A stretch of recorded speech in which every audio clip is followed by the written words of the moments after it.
Hello everyone, moms, dads, boys and girls. Welcome yet again to another episode of Dinner Guide. My name is Chef Andy and today I've got something very interesting and simple for you all. Today we are going to be making some honey and garlic chicken. I'm also going to be showing you a very simple take on mashed potatoes, and we're just going to turn this beautiful dish into something you all will love.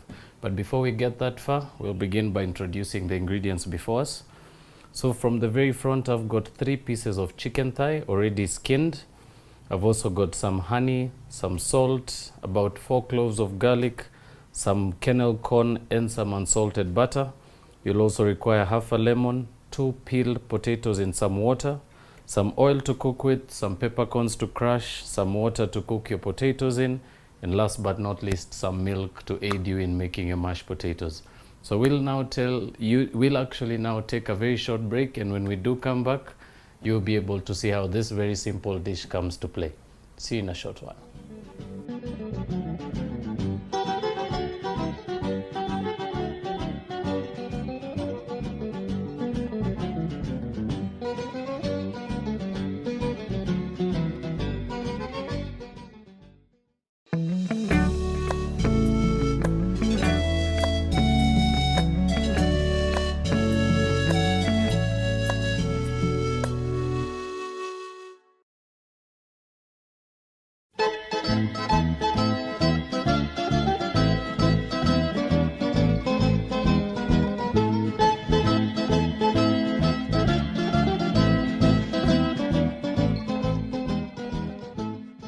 Welcome back, ladies and gentlemen. If you missed out on the introduction, we're going to be working on a chicken dish that is basically it's actually characterized by some honey and garlic, and I'm also going to be making some mashed potatoes, and you're just right on time, and we're right about ready to start.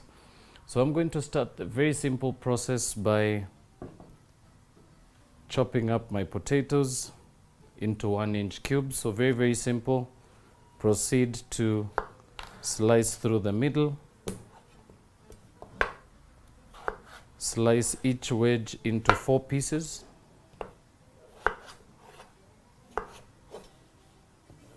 And do the same for the other piece. Through the middle into 4. And the same thing to the very end. And now we already have a pot that's already been going on the side here. So I'm just going to begin by seasoning with some salt.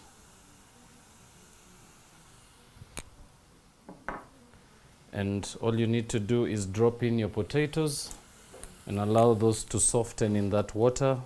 That should take you about 6 to 8 minutes. Now once that is done, we're going to proceed to work on the chicken. So very important, always dry your board before you proceed. And if it actually helps as well, you can also turn your board around, always giving you a cleaner surface to work with. So we're going to start off this chicken dish very simply by first patting it dry. Remember, meat will always ooze out a bit of water or blood. Very important to make sure that you don't carry these traces into your dish. So just always have some kitchen towel handy and begin by patting your chicken dry.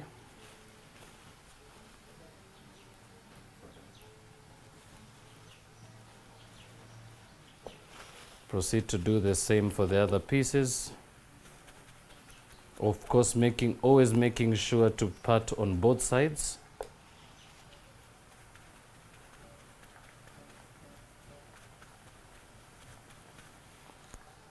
Now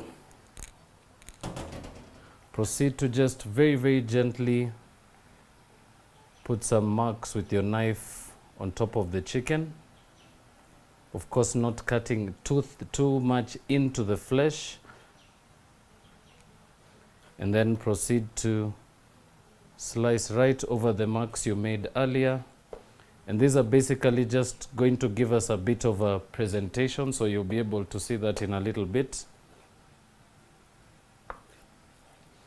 Right, so begin by heating up your pan. And we're basically going to proceed to grill this very, very quickly. So into your pan, add some oil.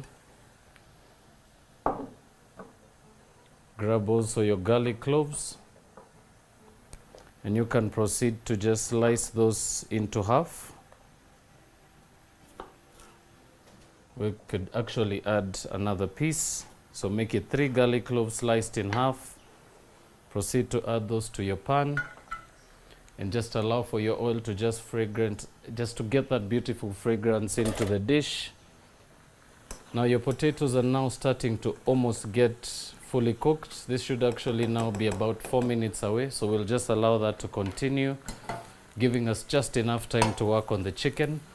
Now, one particular reason I like to use my garlic whole sometimes is it actually makes a very good presentation on the plate when you actually are able to see those beautiful garlic cloves. And second of all, it actually allows for you to really accentuate the value of the dish. So remember, if you're going to be using an ingredient and you want it to stand out, make sure that it actually remains the star ingredient. Don't be tempted to finish it or chop it very finely, and that will totally ruining the idea. So always let your star dish and your star ingredients just match and really, really stand out. Right, so garlic is almost golden brown now. Proceed to very, very simply add your chicken pieces with your scarred sides facing the top.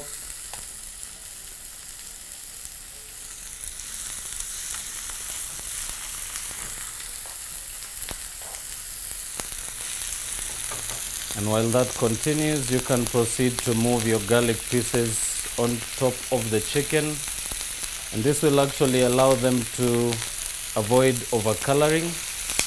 And it will also allow for the chicken to just absorb the garlic flavor really, really gently.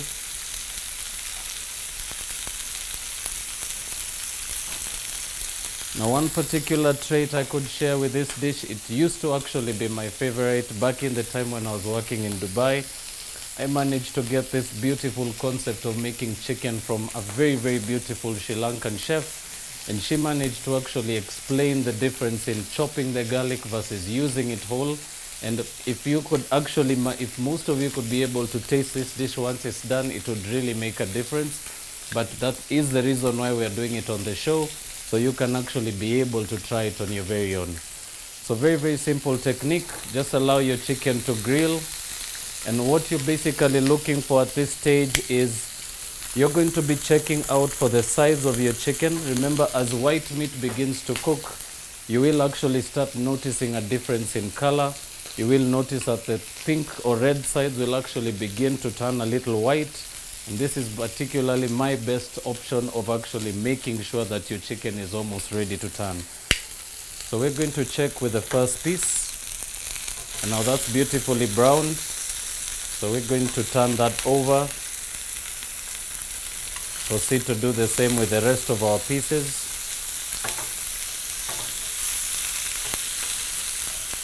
You can return your garlic pieces over your chicken.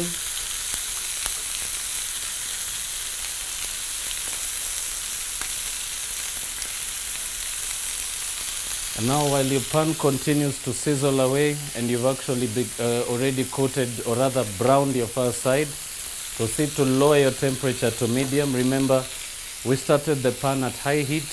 Very important to now lower your temperature. This will allow the chicken to gradually cook all the way through. So we're just going to allow that to continue. And in the meantime, I'll just bring your attention this way and we'll proceed to check on the potatoes. Now, one particular good checkpoint for making mashed potatoes, always use a sharp knife or a fork. Just pick any of your particular pieces, preferably the largest one. And if you can be able to still hold it over your pot for about 2 to 3 seconds. That should allow you just about a minute to complete your cooking. So at this stage you will basically move your pot over to the sink, and you can proceed to drain your pot very, very quickly. So just pour out the water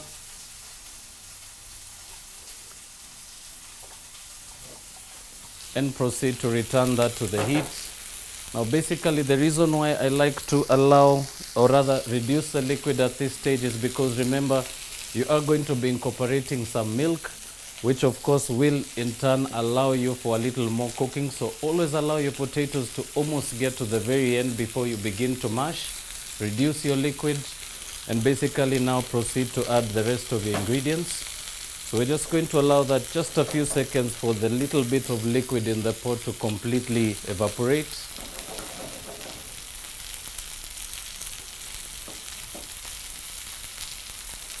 And once that's completely reduced, proceed to add your milk, making sure to almost go halfway to 3/4 way up the level of your potatoes, and basically now allow your milk to come to the boil. And now just to bring your attention back to the chicken, it's actually now beautifully browned on the other side.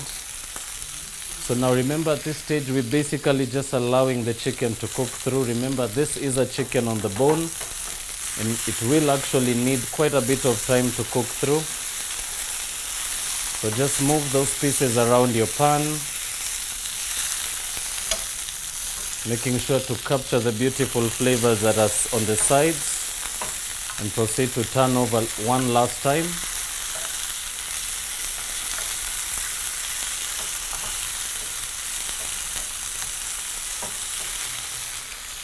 And now basically we are going to proceed to add a bit of lemon juice to this.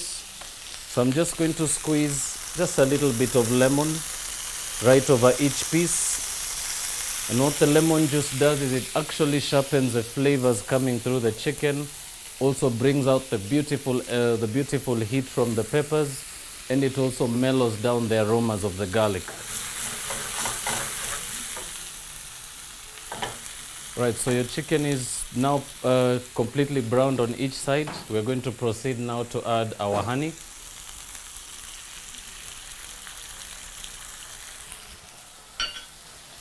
And we are also going to add a small knob of butter.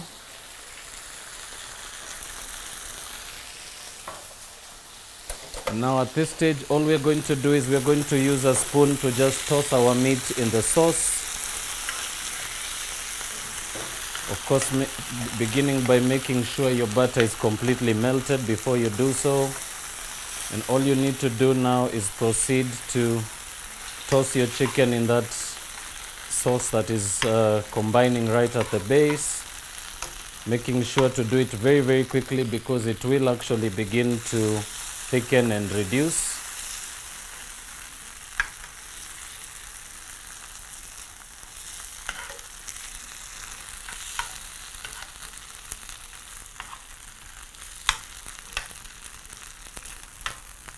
Now after a few tosses, we're going to allow the chicken to proceed to just sit a little longer in the pan. You can also at this stage add a little bit of water. Remember, one beautiful thing with water, it's always a very good handy ingredient to have. Always allows you to break down any particular reducing sauces without actually changing the flavor. So I'm just going to use a spoon to just rinse off the sides of my pan. That way allowing for all the flavors to come in and combine. And I'll just toss my chicken once more. And remember, the water will also allow for your chicken to not dry, gives it a nice, beautiful, glossy finish, and also allows for you to really get that beautiful steam to really cook your chicken through. Now your milk is now come to the boil and is now almost in the creaming stage. So we will begin very, very gently by grabbing our masher and our kernel corn. And using your masher, proceed to begin to mash your potatoes. making sure to go over each piece to make sure it's all your potatoes are fully cooked to begin with.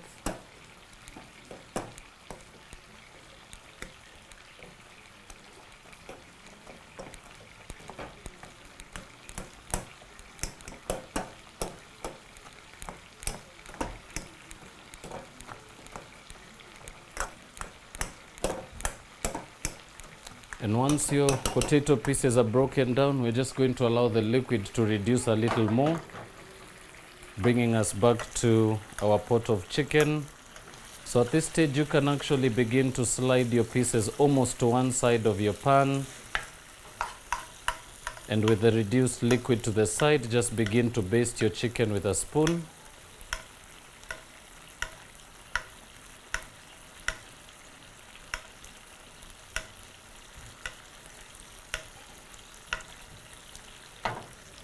And we'll once more proceed to squeeze out the remaining little juice that is still in our lemon.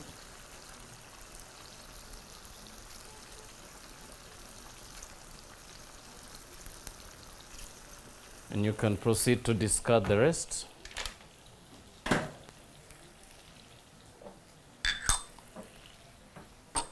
Now, very important to remember, always important to season your meal. So I'm just going to season that with a bit of salt, crush in some black peppercorns,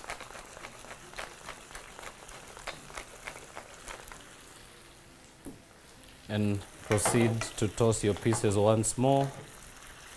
And remember, one particular beautiful thing about cooking your meat under very low heat after browning, it will allow for your meat to gradually cook through, avoiding your meat from browning too quickly. And it always allows for you to really have control over the color of your dish. So as you can see, the meat will actually stay a nice beautiful brown. It will not continue to color on low heat. But very important to mention, whatever liquid you will add in there should actually just allow for the chicken to continue cooking without, of course, changing the flavor of the dish. So we're just going to finish basting our chicken over right up until your liquid is completely reduced. And you can now proceed to turn off the heat completely, and this is now ready to serve. Now, just to bring you back to the mashed potatoes, our milk is now completely reduced. The potato is now grabbing that beautiful consistency we were looking for. But very importantly, to give it a nice beautiful velvety finish, add in a bit of butter. And using your masher, proceed to mix through, making sure that your piece of butter is completely melted through. And last but not least, season with some salt.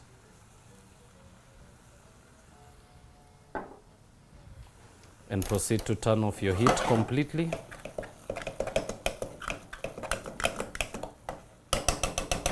And now your mash is done, your chicken is finished, but we are still going to plate this beautiful dish. We will remind you to not touch that dowel. We're just going to clean up this beautiful stage, and we'll see you after a very short while.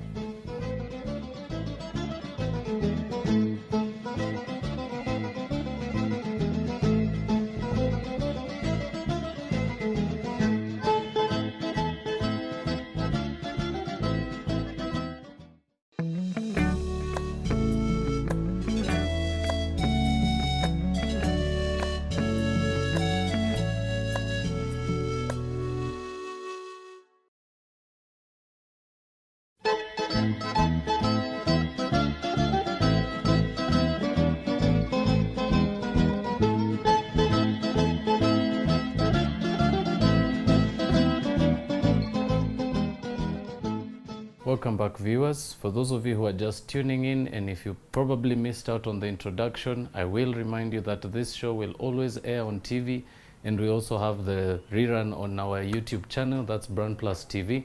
So do make a note there in case you actually missed out. Now we're going to finish this simple dish by plating our mashed potatoes first. So I'm just going to scoop this with a spoon.